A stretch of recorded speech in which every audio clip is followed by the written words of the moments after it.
Kali ini Noba akan melanjutkan part sebelumnya dari film Donghua Battle Through the Heaven. Noba mengingatkan sekali lagi ya bahwa konten ini full spoiler. Tanpa lama-lama lagi, yuk kita masuk ke isi ceritanya. Melanjutkan dari cerita sebelumnya. Tepat ketika Xiaoyan sedikit mengernyit, sosok ratu diam-diam muncul di sampingnya. Bagaimana situasinya? Tanya Xiaoyan lagi setelah melihat sang ratu. Aku baru saja pergi untuk memeriksanya. Ada hewan taisu menabrak menara pembantaian, ucap sang ratu. Xiaoyan sedikit terkejut ketika mendengar ini. Menghancurkan menara pembantaian? Ucap terkejut Xiaoyan. Xiaoyan bertanya-tanya di dalam hatinya. Lagi pula dia telah melihat seberapa besar menara pembantaian ketika dia masuk. Tidak berlebihan untuk mengatakan bahwa ruang di dalam menara dapat membentuk dunianya sendiri. Bisa mengguncang menara pembantaian yang memiliki ukuran sebesar ini, monster taisu juga tak terbayangkan. Sang ratu lalu berkata, "Ya, menara pembantaian telah dirobohkan dan sepertinya menuju ke arahmu," ucap sang ratu melanjutkan. Dibandingkan dengan Su Erkun, siapa di antara mereka yang lebih besar? Tanya Xiaoyan mau tidak mau bertanya dengan rasa ingin tahu. Itu 2 kali lebih besar dari Su Erkun, ucap sang ratu. Xiaoyan menarik napas dingin. Itu Senen 2 kali lebih besar dari Su Erkun. Tidak heran dia bahkan mampu mengguncang menara pembantaian dan bahkan menerobos menara pembantaian. Dapat dilihat bahwa kekuatan serangannya juga sangat mencengangkan. Tidak akan lama lagi musuh datang. Sekarang kamu bisa pergi jika kamu mau. Sebaliknya jika kamu ingin bertarung, selir ini bersedia tinggal bersamamu untuk bertarung, ucap sang ratu. Jika pergi sekarang bukankah warisan Raja Iblis Tianhe akan sia-sia? Ucap Xiaoyan. Tidak juga. Sejak kamu memutuskan masuk ke sini, secara alami warisannya akan menjadi milikmu. Tianjin datang untukku, ucap sang ratu.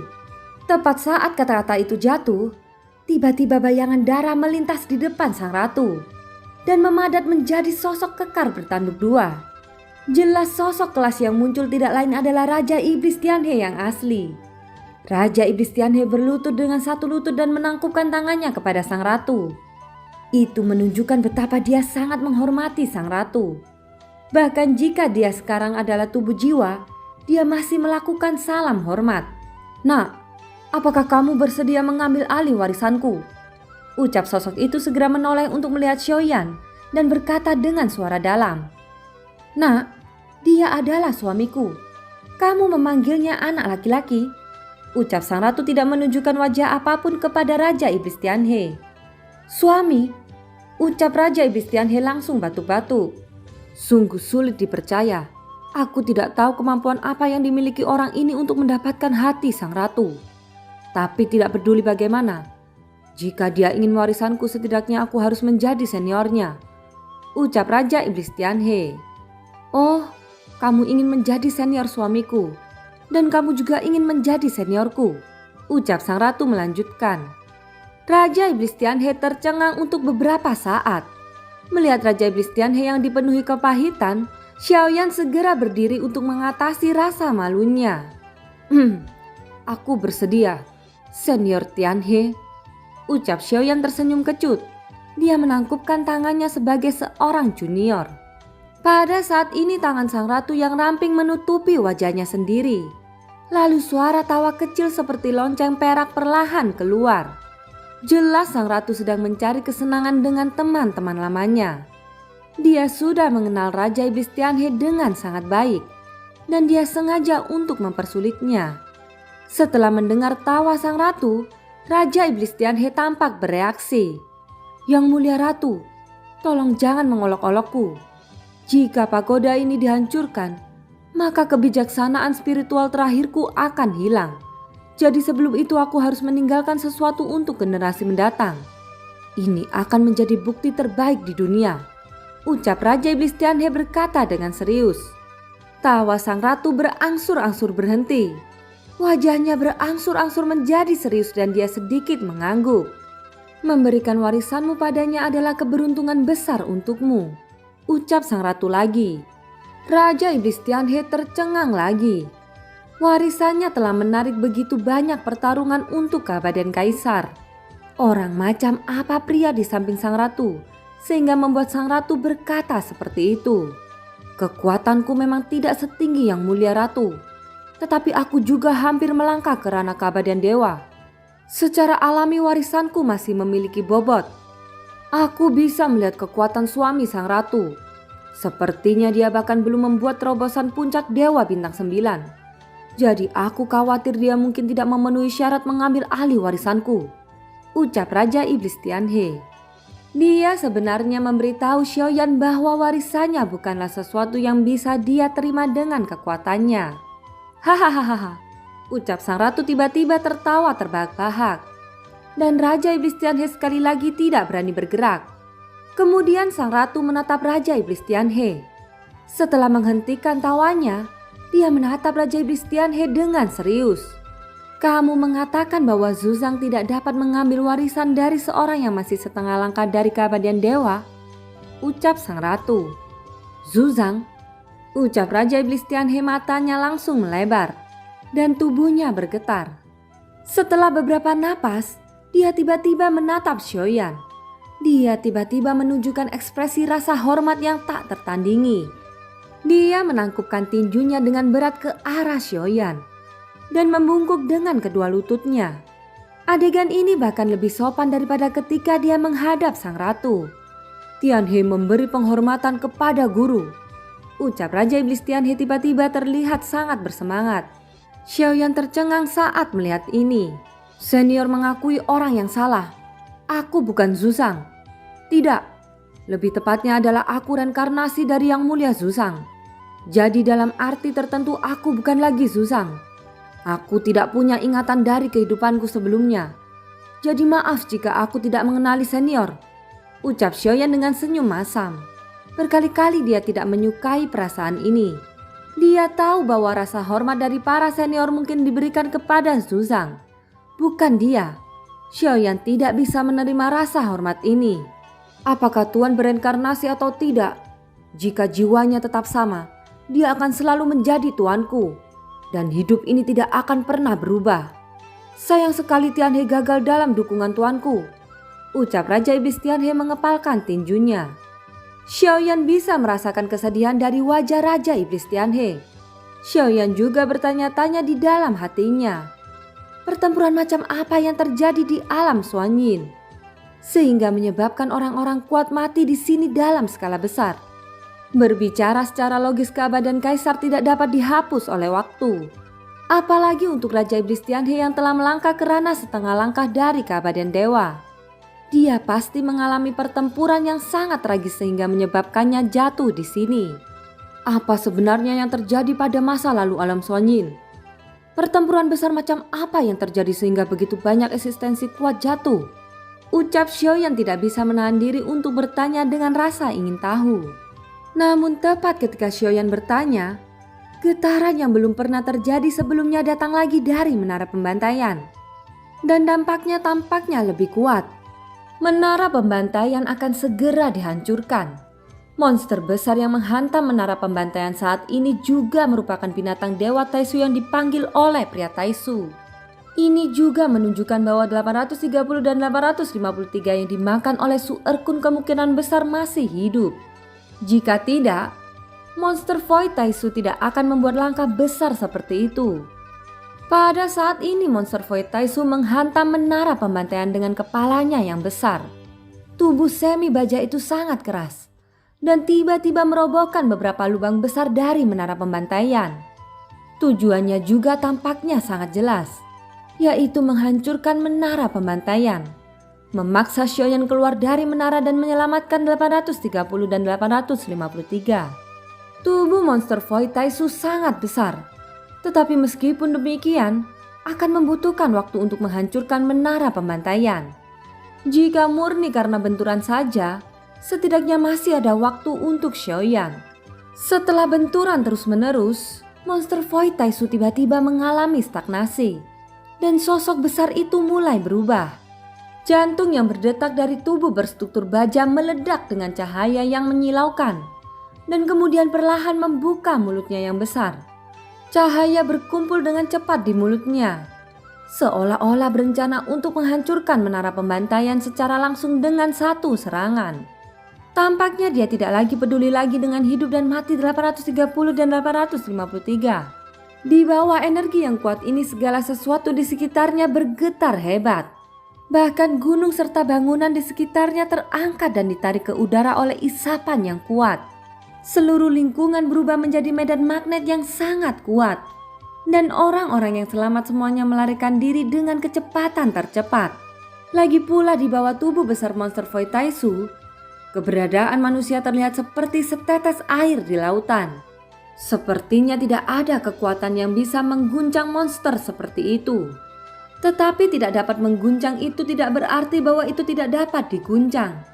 Karena Xiaoyan telah mengalami kekuatan absolut dari Zuzang di dimensi malapetaka dewa. Dan binatang kuno yang bahkan lebih besar dari monster Void Taisu tidak dapat bertahan dengan satu pukulannya. Sangat disayangkan bahwa Xiaoyan saat ini tidak berbeda seperti setetes air di lautan di hadapan monster Void Taisu ini. Dan dia rentan terhadap satu pukulannya. Pada saat ini bola cahaya di mulut monster Void Taisu akhirnya menembak lurus. Jika dibiarkan maka serangan menakutkan ini akan mengenai menara pembantaian. Tetapi pada saat ini terlihat sejumlah besar energi iblis terkondensasi di udara. Kemudian memadat menjadi hantu besar. Hantu itu memiliki dua tanduk di kepalanya. Bergegas di tengah udara dan memblokir bola cahaya yang ditembakkan monster Void Taisu.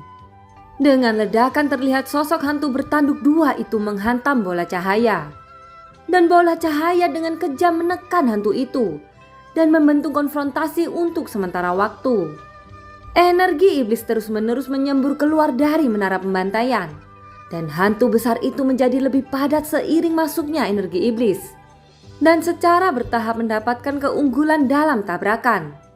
Bola cahaya akhirnya menyebar. Dan hantu besar tidak berhenti. Sosoknya bergegas menuju monster Void Taisu secara langsung. Pada saat berikutnya dua tangannya membanting ke bawah keras-keras, menabrak kepala monster Void Taisu. Dengan suara dentuman, segala sesuatu di sekitarnya langsung dihancurkan lagi.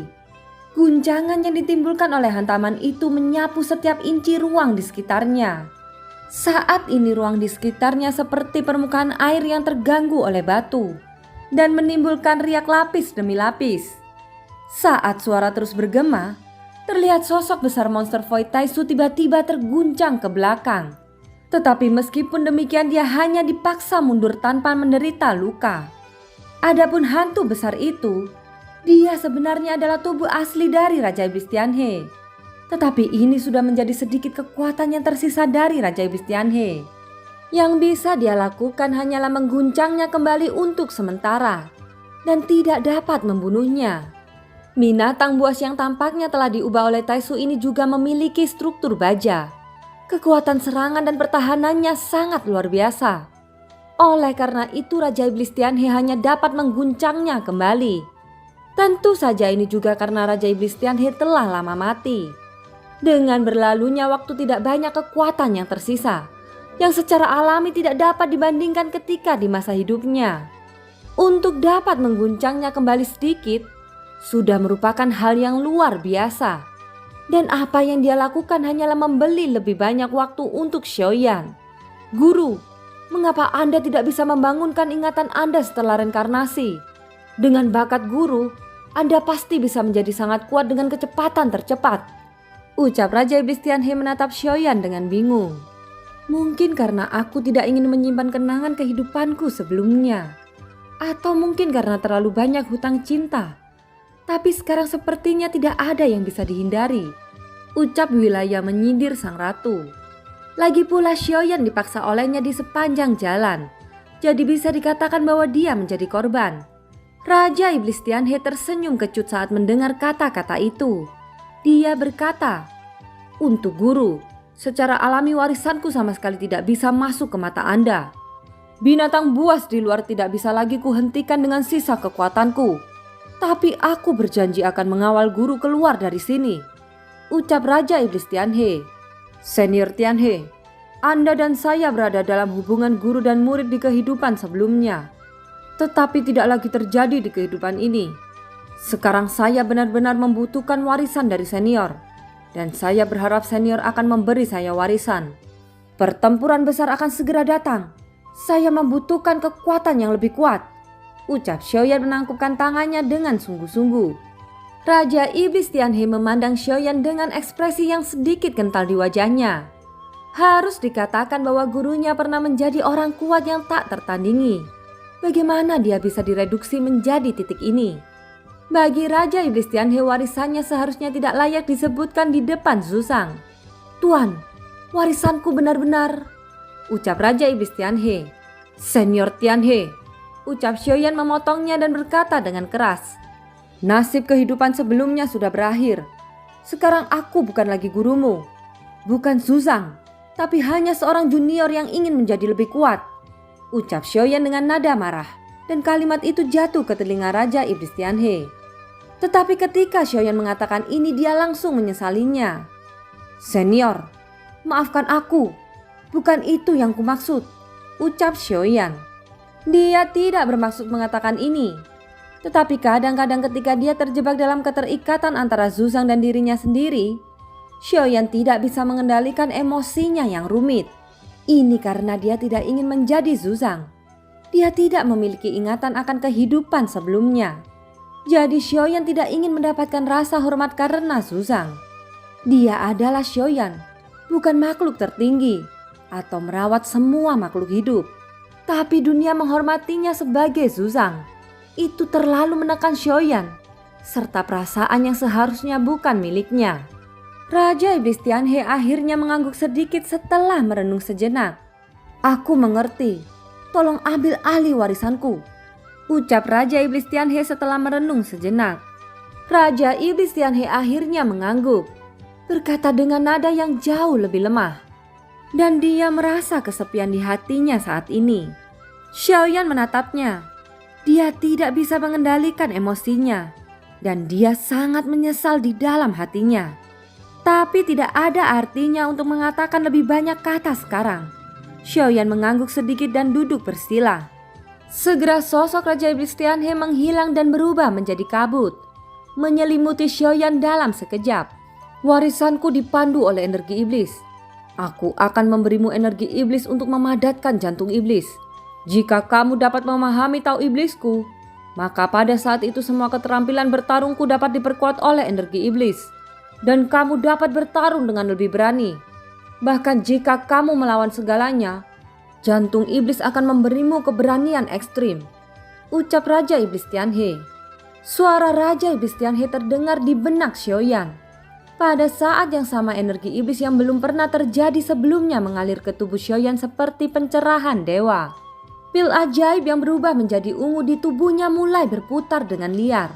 Dan energi iblis mengalir ke dalam pil ajaib terus-menerus dengan masuknya sumber energi.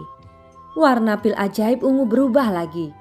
Dan jejak ungu muncul antara ungu sutra emas. Warna emas berangsur-angsur menempati warna ungu. Dan putaran pil ajaib mulai melambat.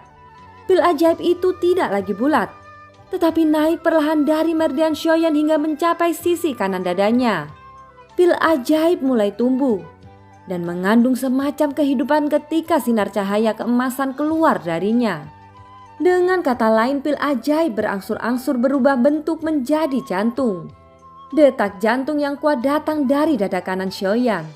Ritmenya sama dengan jantung di sebelah kiri. Dan kecepatan serta frekuensi detaknya persis sama. Ini adalah jantung iblis yang merupakan warisan terkuatku. Kekuatannya tergantung pada seberapa kuat kamu dalam pertarungan. Semakin keras kamu bertarung, maka jantung iblis ini pasti akan memberimu dukungan yang cukup, ucap Raja Iblis Tianhe. Dan film pun berakhir. Terima kasih ya yang sudah nonton Nova sampai akhir. Sampai jumpa.